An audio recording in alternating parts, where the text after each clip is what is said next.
I started to pay very careful attention to what I was saying.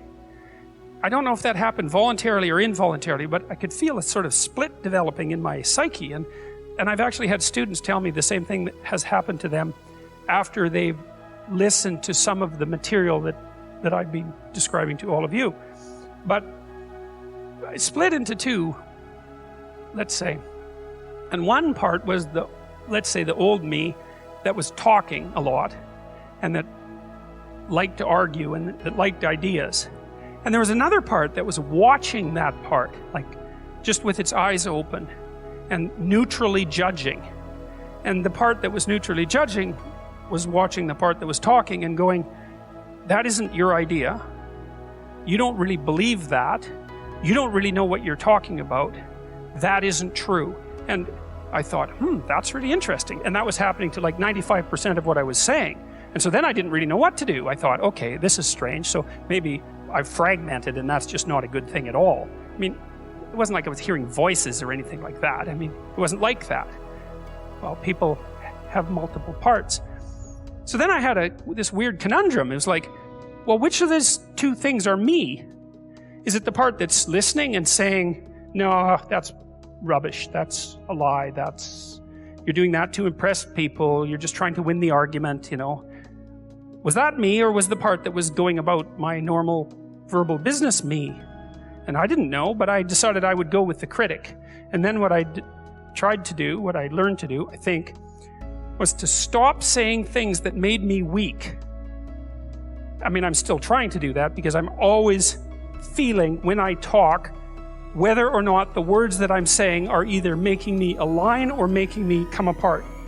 And I think the alignment, I really do think the alignment is the right way of conceptualizing it, because I think if you say things that are as true as you can say them, let's say, then they come out of the depths inside of you. Because we don't know where thoughts come from. We don't know how far down into your substructure the thoughts emerge. We don't know what processes of physiological alignment are necessary for you to speak from the core of your being. We don't understand any of that. We don't even conceptualize that, but I believe that you can feel that. And I learned some of that from reading Carl Rogers, by the way, who's a great clinician, because he talked about mental health in part as a coherence between the spiritual or the abstract and the physical, that the two things were aligned.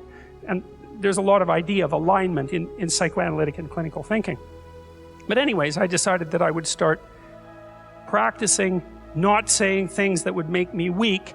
And what happened was that I had to stop saying almost everything that I was saying. I would say 95% of it. It's a hell of a shock to wake up, and I mean, this was over a few months, but it's a hell of a shock to wake up and realize that you're mostly dead wood. It's a shock. You know, and you might think, well, do you really want all of that to burn off? It's like, well, there's nothing left but a little husk, 5% of you. It's like, well, if that 5% is solid, then maybe that's exactly what you want to have happen. It's a question worth asking. Just exactly what are your motives? Well, you know, maybe they're purer than mine were, and it's certainly possible. I don't think that I'm naturally a particularly good person. I think I have to work at it very, very hard. And I don't necessarily think that everyone is like that. But some people are worse than that. And everyone's like that to some degree. So it's worth thinking about. Just how much trouble are you trying to cause? You know, and the other thing you might think about is that if you're not doing something important with your life, by your own definition, because that's the game that we're playing, you get to define the terms, at least initially. Maybe you're prone to cause trouble just because you don't have anything better to do. Trouble is more interesting than boring. You know, that's something you learn if you read Dostoevsky. Dostoevsky knew that extraordinarily well. And so if you're not doing something, if you're not pushing yourself to the limits of your capacity, then you have plenty of leftover willpower, energy, and resources to devote to causing interesting trouble. And it's not self-destructive, because what it is an attempt to, it's like the diagnosis of an illness. It's like if that does happen to be the case for you, or to some degree, maybe it's only 10% of you or something, or maybe it's 90%, well then, coming to terms with that is excellent, because then maybe you can stop doing it. And what would be the downside to that?